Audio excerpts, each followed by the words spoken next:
Hello once again, most welcome to everybody. और आज Christmas है, तो क्रिसमस के सभी को हार्दिक बधाई। Congratulation to everybody, every learner, every academician, every student and every individual who are going to participate in the competitive examination. और आप लोग को नए वर्ष की, न्यू ईयर की advance congratulation, happy new year सभी आप लोग बोल देते हैं। ठीक है, next we have to move on the topic. We are on the chapter sexual reproduction in the flowering plant.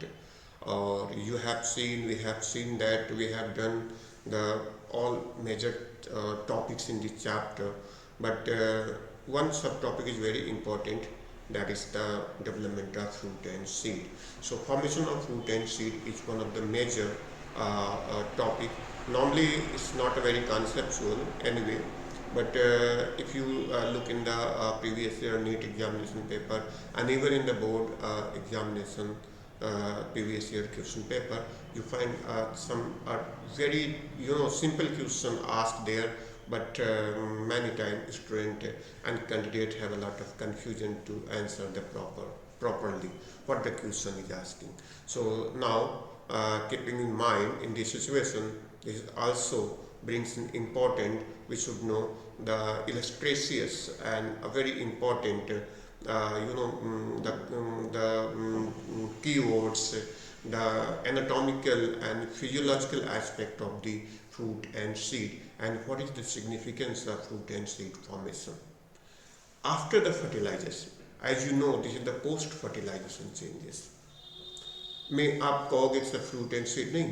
Post fertilisation changes में we have seen the development of embryo and the development of endosperm. Once the embryo and endosperm development, differentiation, maturation, जो भी word आप use करना चाहो, complete हो गया, means the accomplishment accomplished stage of the endosperm and embryo has been done। मतलब embryo का development हो गया और आपका एंडोस्पर्म का डेवलपमेंट हो गया। इसके बाद क्या होता है? Endosperm and embryo both develop into the embryo sac and this embryo sac as a whole known as ovule. You know that ना? तो क्या होता है, जब when zygote fully develop into embryo and endosperm also develop properly and either, एक चीज और भी ध्यान रखना यहाँ पर, एंडोस्पर्म या तो फुल्ली कंज्यूम्ड हो गया होगा in the nourishment of the embryo development, और पार्शली कंज्यूम्ड हुआ होगा, और बहुत मतलब थोड़ा बहुत ही कंज्यूम हुआ होगा, मतलब थोड़ा बहुत कंज्यूम हुआ होगा। हम कह सकते हैं कि एंडोस्पर्म परसिस्ट करेगा या पार्शली परसिस्ट करेगा या नहीं परसिस्ट करेगा। ये these are the different situations and depends on the requirement of embryonic nutrition supplies, कि how much nutrition the developing embryo obtained from the endosperms. If rate of consumption of endosperm for the development of embryo was much higher, so of course in the last stage when the embryo fully developed, there is only trace of endosperms remain inside the embryo sac, or endosperm completely consumed by the embryo। तो ये सब अलग अलग cases बनेंगे, but we have to I just simply summarize it।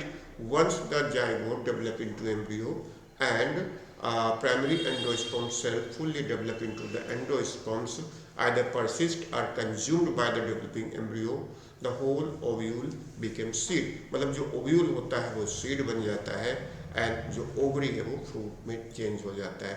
अब यहाँ ये important इसलिए बहुत ज़्यादा है कि lot of time I have seen the question paper of NEET previous years, and meantime I have seen the paper of ISC, CBSC and different state board.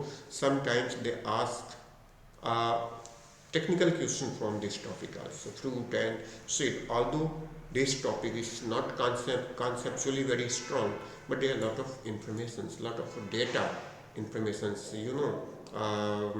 here in this topic. So अगर question simply भी आता है, student confuse हो जाता है, जैसे perisperm क्या है, टेस्टा क्या है, टेगमेंट क्या है, कुछ पर बहुत से क्वेश्चन ऐसे बनते हैं, which layer is made you know paris form, ऐसे बहुत से टेक्निकल टर्म्स आते हैं, we can't you know summarize in one statement. So student confuse होता है हाइलम क्या है या दूसरी चीज़ें क्या हैं। तो आज उसको हम लोग देख लेते हैं कि सीड का डेवलपमेंट कैसे हुआ और फ्रूट का डेवलपमेंट क्या हुआ, एंड जो उसके इम्पोर्टेंट सिग्निफिकेंट आउटलाइंस हैं उसको हम लोग ब्रीफली डिस्कस कर लेते हैं। चलो देखते हैं कि सीड और फ्रूट का ट्रांसफॉर्मेशन कैसे होता है from ovule and from ovary once the post fertilisation changes had been completed. Okay, चलो देखते हैं आगे। सो अब हम लोग आगे देखते हैं development of seed and fruit. So अभी जैसे हम लोग जानते हैं कि जो आपका होल ओवरी है, the whole ovary section after post fertilisation changes transform into the fruit and ovule, जो भी embryo sac all together with embryo sac all the internal structure inside the embryo sac that is already ovule will transform into seed. So ये हम लोग को ध्यान रखना है, we always remember that seed is the outcome of the changes in the ovule and fruit is the outcome of the changes in the ovary, overall ovary. और अब ये चीज़ देखने की बात है कि क्या पूरा whole ovary section will transform into the fruit or any particular part of the ovary will transform into the fruit. ये सब डिपेंड करता है during the transformation of ovary into a stable structure that will preserve the seed. Depends how much portion, how much part of the ovary has been utilized. तो depend करता है, लेकिन अगर ovary का इन्वॉल्वमेंट होता है तभी वो ट्रू फ्रूट होगा। अगर ओवरी का इन्वॉल्वमेंट नहीं होता है फ्रूट फॉर्मेशन में, then you will not consider that kind of a fruit as a true fruit, उसको हम फॉल्स फ्रूट या स्यूडो फ्रूट में ले जाएंगे। And whatever changes occurs in the ovule during the final seed formation, तो whole ovule is known as seed. तो ovule है वो आपका सीड बन जाएगा एंड जो ओवरी है वो आपका फ्रूट बन जाएगा। And where ovule transform into seed and ovary transform into the fruit, these all categories of the fruit known as true fruit. ये ध्यान रखिएगा, अगर ट्रू फ्रूट है तो उसमें जो फ्रूट का फॉर्मेशन हुआ है किससे हुआ है, बाय द होल ओवरी और the part of the ovary. अगर ओवरी का इन्वॉल्वमेंट नहीं होता fruit formation, then you will not consider that kind of fruit as a true fruit. अब फ्रूट मैंने बताया true fruit and false fruit में आता है। ट्रू फ्रूट में जितना हम लोग देखते हैं, लेकिन अगर हम फॉल्स फ्रूट की बात करें तो जैसे आपका स्ट्रॉबेरी है, 1 मिनट थोड़ा सा मैं पेन स्टार्ट कर लूँ। यू कैन सी जैसे एग्जाम्पल है, पहले में false, strawberry, apple, cashew nut, fleshy thalamus. यहाँ थैलमस का यूज होता है। Thalamus is the base of the ovary. Ovary का जो बेस होता है उसी को हम लोग थैलमस बोलते हैं। तो ध्यान रखना, अगर ओवरी का इन्वॉल्वमेंट नहीं होता है, अगर आप स्ट्रॉबेरी देख रहे हैं, एप्पल फ्रूट देख रहे हैं, कैश्यूनट देख रहे हैं, यहाँ पे fleshy thalamus got transformed modified into the fruit. ये पूरे ओवरी को सराउंड कर देता है। जो पूरा ovary has been surrounded by the fleshy structure of the base of the ovary.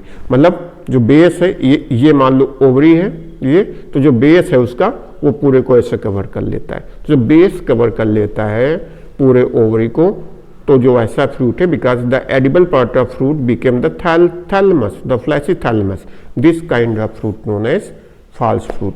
लेकिन जैसे ये बेस है, बेस पर आपका ये ऐसे लगा हुआ है, आपका ये ओवरी है। Now the ovary, part of ovary, ovary में क्या आता है, जो भी ओवरी है उसके अंदर आपका पूरा जैसे आपका epicarp, mesocarp, endocarp, nucleus and inside the nucleus there is the ovule, embryo sac. तो अगर 3 layer of ovary now involve in the fruit formation, this kind of fruit known as true fruit. तो true fruit में ज़्यादा के जो हम लोग देखते हैं टोमेटो, मैंगो या ऐसे जो फ्रूट आते हैं जहाँ पे आप इजीली देख सकते हो कि ओवरी का ट्रांसफॉर्मेशन हुआ है। अब आगे देख सकते हैं इसमें ओवरी में क्या होते हैं, 3 लेयर्स हैं, एक्सोकार्प, मेसोकार्प एंड एंडोकार्प। ये ध्यान रखिएगा, इसके लिए एक सिंगल वर्ड हम लोग पेरिकार्प का यूज़ करते हैं। Pericarp is the fusion of three layers of the ovary into the fruit formation. अब ये फ्लैशी भी हो सकता है, ग्रैनुलर भी हो सकता है, एज ए पील के शेप में, स्किन के शेप में भी हो सकता है, nothing matter. The 3 layers of ovary, सबसे बाहर की आउटर मोस्ट एक्सोकार्प, सबसे अंदर की endocarp, in between एक्सोकार्प and endocarp lies the mesocarp. So the 3 walls of the ovary, 3 layers of the ovary together known as pericarp. अब सीड का होता है, जो एम्ब्रियो सैक होती है, एम्ब्रियो को वॉल होता है, न्यूक्लियस लेयर होती है, ये सब क्या बनाता है? सीड कोट बनाता है. और सीड कोट के अंदर क्या होता है? आपका एम्ब्रियो एंड एंडोस्पर्म. अब again I am emphasising that कि एंडोस्पर्म हो भी सकता है, नहीं भी हो सकता है. सीड, अभी आगे हम लोग बात करेंगे. सीड का जो स्ट्रक्चर होता है, जो सीड का जो फिजियोलॉजिकल एनाटॉमी होती है, वो 2 चीज़ों पर हमको देखना होता है, चाहे मोनोकॉट का हो चाहे डाइकॉट का सीड हो. नंबर 1, सीड में बी एल्बुमिनस. अभी आगे बात करेंगे, या तो एंडोस्पर्म होगा या नहीं होगा, या बहुत ही रेमिनेंट फॉर्म में होगा, बहुत ही ट्रेस अमाउंट में एंडोस्पर्म प्रेजेंट होगा. ये भी मैं स्टार्टिंग में बात कर चुका हूँ, उसका रीजन क्या होता है. Fruit wall of ovary develop into the pericarp. You know, जो फ्रूट का वॉल है, वॉल और develop into the pericarp. And some, कुछ फ्रूट ऐसे भी होते हैं जहाँ पर फर्टिलाइजेशन नहीं होता, सभी को पता है. इनको बोलते हैं पार्थेनोकार्पिक फ्रूट. ज़्यादा करिए आपके एपोस्पोरी और एपोगैमी से आते हैं. इसका एक अलग हम लोग मैं एक आपका क्लास का एक अलग एक्सप्लेनेटरी वीडियो बनाऊंगा आप लोग के लिए, ठीक है. फॉल्स फ्रूट में हटा के, फॉल्स फ्रूट ये हो गया कि fertilization takes place but the development of fruit do not involve the part of the ovary, वो फॉल्स फ्रूट हो गया. बट जो स्यूडो फ्रूट्स होते हैं, बहुत से फ्रूट्स ऐसे होते हैं, उनको पार्थेनोकार्पिक फ्रूट के वहाँ फर्टिलाइजेशन ही नहीं हो रहा है. Means the egg did not underwent any kind of syngamic and double fertilization condition. तो एग रिमेन हैप्लाइड. सो हैप्लाइड एग ही क्या होता है? बाद में एम्ब्रियो में डेवलप होता है. तो of course that kinds of fruit known as, लेकिन वहाँ पे एग का सीड का फॉर्मेशन ही नहीं होगा ना. वो अगर हो भी जाएगा तो नॉन वाइबल होगा.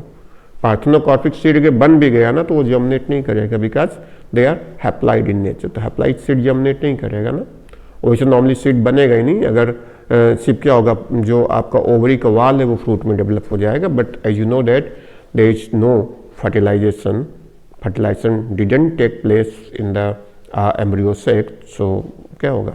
एम्ब्रियो का फॉर्मेशन नहीं होगा. और नॉर्मली वहाँ एंडोस्पर्म का फॉर्मेशन भी नहीं होता है, बिकॉज एंडोस्पर्म तभी फॉर्म होता है जब एम्ब्रियो का डेवलपमेंट प्रीसेट करता है, आगे पहले हो रहा होता है, तब फॉर्म होना शुरू होता है. आगे देख लेते हैं हम लोग इसमें. तो सीड के 3 पार्ट होगा. सीड की जो वाल होगी that is known as seed coat, उसको हम लोग टेस्टा भी बोलते हैं, उसको टेगमेंट भी बोलते हैं. और टेस्टा या सीड कोट के अंदर 2 स्ट्रक्चर देखने को मिलेंगे, एम्ब्रियो एंड एंडोस्पर्म. एंडोस्पर्म हो भी सकता है, नहीं भी हो सकता है, और पार्शली प्रेजेंट हो सकता है. अब आता है सीड में. अब जैसे वही जो मैं बार बार आपसे बात शेयर कर रहा हूँ, every time I am sharing with you repeatedly. Seed में बी एल्बुमिनस सीड और non albuminous seed. Albuminous seed का जो मीनिंग क्या है कि means after the development of ovule, after the formation of full seed, even endosperm remain persistent. Endosperm available है. This large amount of endosperms present. तो इसका मतलब क्या हुआ कि अभी भी क्या है, यहाँ पर बहुत सारा एंडोस्पर्म अवेलेबल है सीड के अंदर. Mean inside the embryo sac when the embryo development started, larger amount of endosperm formed, either free nuclear endosperm or cellular endosperm or mixed type endosperm, that is known as halovial endosperm. तो वहाँ क्या होता है, embryo के development में nourishment का बहुत requirement नहीं हुआ, तो वो जो एंडोस्पर्म है रिमेन परसिस्टेड. तो ऐसे सीड जिसमें कि ऐसे ओव्यूल या सीड बोलो, क्योंकि ओव्यूल ही सीड बनता है जहाँ पे एंडोस्पर्म परसिस्ट कर रहा है, फुल्ली परसिस्ट कर रहा है, पार्शली परसिस्ट कर रहा है, but even some amount of endosperm available inside that seed, that is known as albuminous seed और endospermic seed. Albuminous, albumin proteins होती है, नाम इसलिए पड़ा हुआ है इसका क्योंकि ज़्यादा कर एंडोस्पर्म में प्रोटीन्स होता है, तो उसके रिलेशन में एल्ब्यूमिनस कर दिया गया। अब आपका एंडोस्पर्मिक सीड मोनोकाट में भी हो सकता है, डाइकाट में भी हो सकता है। पहले हम डाइकाट का अगर बात करें तो सनफ्लावर एंड कैस्टर होता है ना, सारा एंडोस्पर्म जो होता है, all the endosperm remain conserve stored in the cotyledons. तो अगर पूछा जाए डाइकाट का एंडोस्पर्म कहाँ स्टोर होता है, तो इसमें आप देख सकते हो डाइकाट में ये आपका कोटाइलडन्स है, तो इसी में क्या होता है, पूरा फूड इसका स्टोर हो जाता है। ठीक है, तो यहाँ पर जो एंडोस्पर्म है सीधे नहीं दिखेगा डाइकाट सीड में, वो कहाँ स्टोर होता है, all the endosperms stored as a food in the cotyledons, cotyledons में जाकर स्टोर हो जाता है। दूसरा है कैस्टर, कैस्टर आप जान ही रहे हैं। ठीक है, कैस्टर में भी यही होता है कि वहाँ पर जो एंडोस्पर्म होता है वो परसिस्ट करता है, remain persisted in the form of cotyledons, तो वहाँ कोटाइलडन्स में परसिस्ट होता है। And when the embryo start to germinate they require the nourishment and these nourishment provided by channelised by these endospermic cotyledons. ये ध्यान रखना, यहाँ पे एंडोस्पर्मिक कोटाइलडन्स होगा। And then we come to the monocot. Monocot wheat, maize, onion, आप देखेंगे इनमें क्या होता है, एंडोस्पर्म परसिस्ट होता है because cotyledons are very thin and there only one cotyledon known as scutellum. तो मोनोकॉट में all the monocot have no mechanism to store endosperm in the cotyledons. तो मोनोकॉट में कोटाइलडन्स में एंडोस्पर्म नहीं स्टोर होता है, it remain store in the seed, seed के अंदर होता है। तो इसमें एंडोस्पर्म अलग होता है, कोटाइलडन्स अलग होता है। And even though major portion of the monocot seed occupies by the endosperm, जैसे आपका व्हीट है, मेज है, राइस है, उसी एंडोस्पर्म को तुम लोग ग्राइंड करके एज ए फ्लोर की तरह यूज़ करते हैं। ध्यान रखिएगा, जो आप व्हीट फ्लोर खाते हो क्या है, ये एंडोस्पर्म है। ठीक है, इसको ध्यान रखिएगा आप लोग।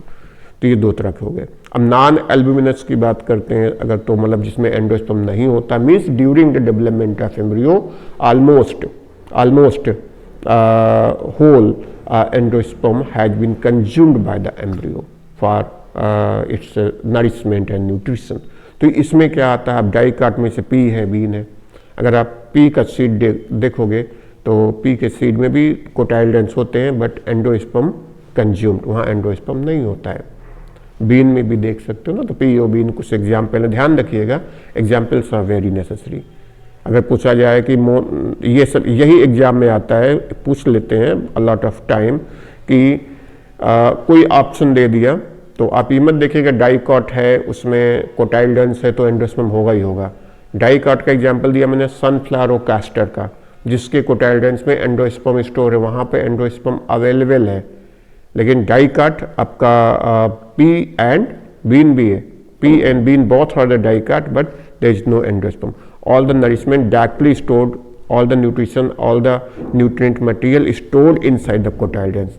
ऐसा नहीं है कि उसके कोटाइलडन्स में क्या होगा, रिजर्व फूड नहीं होगा। दे have a lot of reserve food because embryo को जर्मिनेशन के टाइम पे फूड चाहिए, तो वहाँ पर नॉन एंडोस्पर्मिक रिजर्व फूड होता है, किसमें, पी और बीन में। लेकिन अगर कैस्टर की और सनफ्लावर की बात करेंगे तो वहाँ क्या होता है, कोटाइलडन्स में एंडोस्पर्म के फॉर्म में फूड होता है, स्टोर्ड फूड होता है, ये ध्यान रखिएगा।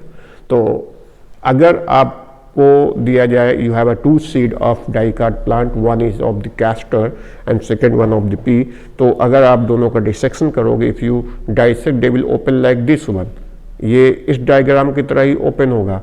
You can see two cotyledons, but how can you differentiate? If you find, so वहाँ पर जो न्यूक्लियस होंगे ट्रिप्लाइड निकलेंगे, जो उसके अंदर जो स्टोर्ड फूड होंगे वो क्या होंगे, अगर उसका सेल देखोगे, सेल का अगर स्ट्रक्चर करोगे, साइटोलॉजिकल स्टडी करोगे तो ट्रिप्लाइड निकलेंगे, क्योंकि वहाँ पर ट्रिपल फ्यूजन हुआ है, डबल फर्टिलाइजेशन हुआ है। लेकिन अगर आप पी का देखोगे तो उसमें क्या मिलेगा, आपको नॉर्मल सेल मिलेंगे। ठीक है, फूड, ठीक है, वो आपका फूड प्रोटीन्स के फॉर्म में होगा, एज अ प्रोटीन ग्रैन्यूल्स के फॉर्म में स्टोर होगा। और मोनोकॉट में आपका एग्जांपल आता है वाटर प्लांटेन्स, जिसमें कि नहीं होता है। नॉर्मली जो मोनोकॉट की जो मेजॉरिटी ऑफ फैमिलीज मोनोकॉट की हैं वो सभी एंडोस्पर्मिक होते हैं। कुछ माइनर फैमिलीज हैं मोनोकॉट में जिनमें कि नहीं होता है। एक फैमिली है ऑर्किडेसी का भी देखोगे तो भी नॉन एंडोस्पर्मिक होता है। तो ये आप लोग ध्यान रखिएगा। Okay fine. सो नेक्स्ट हम लोग देख लेते हैं The seeds develop seed coat. It may be testament. You can find here two word I use. One is the testament और tegmen. सीड कोट को हम लोग टेगमेन और टेस्टामेंट भी बोलते हैं. टेस्टा सिंपली इसको हम लोग टेस्टा बोलते हैं, टेस्टा और टेगमेन बोलते हैं. Seed coat is known as टेस्टा and tegmen. बहुत टफ होता है. दे हैव अ स्क्लेरेन खाइमर. अगर पूरा सीड कोट क्या होते हैं, डेड होते हैं. All the cells are dead in the seed coat and they have a very strong, rigid and durable tissue that is known as the permanent tissue. आपने पढ़ा होगा कि ये परमानेंट टिश्यूज में आते हैं. एंड परमानेंट टिश्यू स्क्लेरेन खाइमेसा होते हैं. स्क्लेरेन खाइमा टिश्यू जो होते हैं उनमें बहुत ज़्यादा कैल्शियम एंड अदर चीज़ों का, कैल्शियम पेक्टेट, कैल्शियम का एक लेयर बन जाता है. सेलुलोज एंड कैल्शियम पेक्टेट का होता है. तो टेस्टा डेड होता है एंड बहुत स्टोनी टाइप का होता है and very hard and rigid and provide protection and long term resistance against any kind of climatic or physical or mechanical injuries and damage to the cell. तो टेस्टा होता है और टेस्टा टोटली इम्परमिबल फॉर एनी. ना तो water का उसमें पास होगा, ना इधर एयर विल पास, क्या कुछ नहीं पास हो सकता है. तो you can imagine if nothing can pass through the testa wall और seed coat, how does the embryo that is the living entity inside the seed survive for a longer time. So एक यहाँ बहुत small पोर होता है जिसको बोलते हैं हीलम. एक बहुत छोटा सा पोर होता है हीलम. हीलम के पास में क्या होता है, टेस्टा एब्सेंट होता है, या you can say seed coat वहाँ एब्सेंट होता है. That small pore aperture is very important and very indispensable for the longevity and survival of dormant embryo inside the seed. इसी से वो क्या करता है, अपना gaseous exchange होता है, water exchange होता है, and time of germination the radical comes out from that hilum, and from hilum the seed coat ruptured, split away, and the new embryo start to germinate into the plant. तो hilum बहुत important है. और ये hilum है क्या, यही इसी hilum के पास में क्या है, अटैचमेंट. हाइलम के पास पोर होता है known as micropore and this hilum is the position from where the seed attach with the wall of the ovary. You can say placenta. तो जो ओवरियन प्लेसेंटा का एंड ओव्यूल का attachment होता है, ovule development, ovule and ovarian placenta के बीच का जो अटैचमेंट है, that attachment point is known as hilum. Once जब ये उससे डिटैच होता है ओवरी से, when the seed will detach from the ovary wall, that scars, that spot is known as hilum. और इसी हाइलम स्पॉट के थोड़ा सा अगल बगल में क्या होता है, माइक्रोपोर होता है, from where the seed respire, वो अपने को गैसियस एक्सचेंज करता है. Of course during the time of the fertilization germination they also imbibe, get water from the soil and surrounding, and then embryo will germinate. तो इसको आप ध्यान रखिएगा, इस कुछ चीज़ें बहुत इंपॉर्टेंट है. तो the nucleus in the development used as and some plant it not used but persisted in the form of perisperm. जो न्यूक्लियस लेयर होता है ना, कभी कभी परसिस्ट कर जाता है. सीड कोट के ऊपर की मैंने बताया आपको, जो एम्ब्रियो वॉल है, जो ओव्यूल का वॉल है, वो तो टेस्टा में डेवलप हो गया सीड कोट में. लेकिन जब हम लोग ओवरी को देखे तो outer wall एक्सोकार्प, inner wall endocarp, middle wall mesocarp, below the endocarp, below the endo, मतलब इनर वॉल के अंदर क्या थी, न्यूक्लियस लेयर था. That nucleus layer at the time of development of embryo sac provide nourishment to whole embryo sac. वो जो nucleus की layer है अगर परसिस्ट कर जाती सीड में, that nucleus layer now become perisperm. उसी को हम लोग पेरिस्पर्म भी कहते हैं. ठीक, तो पेरिस्पर्म भी आता है. पेरिस्पर्म क्या है, perisperm is the remnant of nucleus surrounding the seed coat. मूंगफली का सीड देखिए जो आपको रेड कलर का निकलता है ना, वो उधर इज द पेरिस्पर्म. ठीक है, तो पेरिस्पर्म है. कहीं कहीं एडिबल होता है, कहीं कहीं ये नॉन एडिबल भी होता है.